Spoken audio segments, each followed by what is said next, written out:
मित्रांनो, सातारा ऑटो गॅरेजला आपलं स्वागत आहे।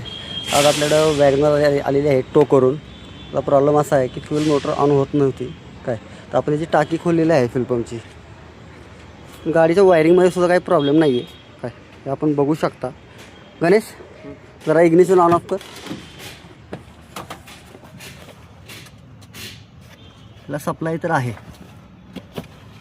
सप्लाय असून सुद्धा मोटर काही चालू होईना झालेली आहे। आता आपण बघू शकता। एक काम कर, ते मोटर घे ह्या साईडला, चल।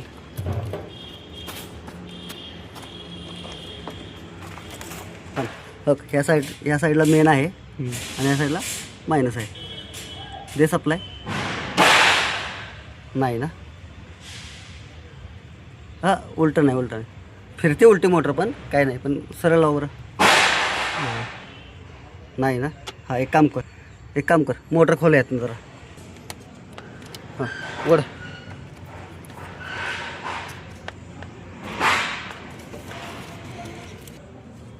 आली का? आता हे सॉकेट काढे।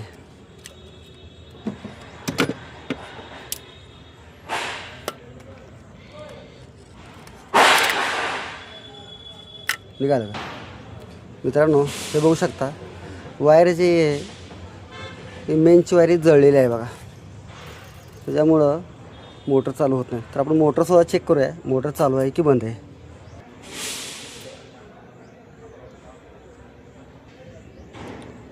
हे बघू शकता, मोटर आपली ही चालू आहे।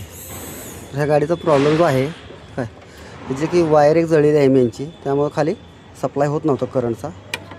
आणि आपण ह्या फ्यूल पंप असेंब्लीचा चेक करू शकतो।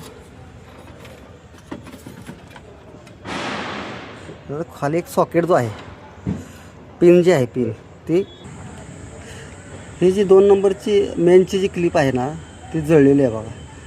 पण वरून काही ती दिसत नाही जळलेली बघा, वरून चारी पिना चांगलेच आहेत, पण ही आतनं जळलेली आहे। त्यामुळं गाडीला पेट्रोल सप्लाय होत नव्हतं, म्हणजे करंट सप्लाय होत नाही, त्यामुळे मोटर ऑन होत नव्हती। आता आपण हे बघूया, आता सेकंडमध्येच टाकूया, कारण की कंपनीचं जे येतं ते असेंब्लीच येतं पूर्ण, ते साधारण 6,000 रुपये त्याची किंमत आहे।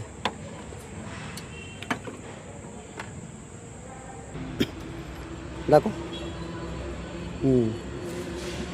हे बघू शकता, हे जे दोन्ही पिन आहे, जे दोन्ही पिन चांगले आहेत। आता काय कर, या गाडीची जुनी मोटर ना ह्याला जोड आणि वरच्यावर चेक करूया आपण। आणि जो हा गेज जो आहे, हा ओरिजिनल गाडीचा, तो लावून टाक ह्याला। हे बघू शकता मित्रांनो, ह्याच्या चारही पिना चांगल्या आहेत। मेन म्हणजे ते आपल्याला मोटरची जी पिन पाहिजे तेही चांगले आहे, बाकीचे जे फ्यूल गेजचे आहेत तेही चांगले आहेत। वरनं पण बघू शकता, तेही चांगले आहेत। हे बघू शकता, ही वायर आपली जळलेली आणि ही वायर चांगली। आपण ही चांगली वायर बसवत आहे।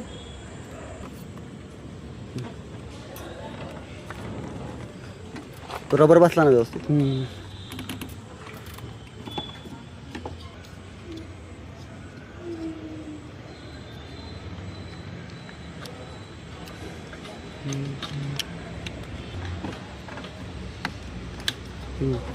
आता आपण सेकंडमध्ये असेंब्ली टाकलेली आहे ह्याला काय। आता आपली मोटर चालू झाली की ओके, आपली मोटर चालू झाली आहे।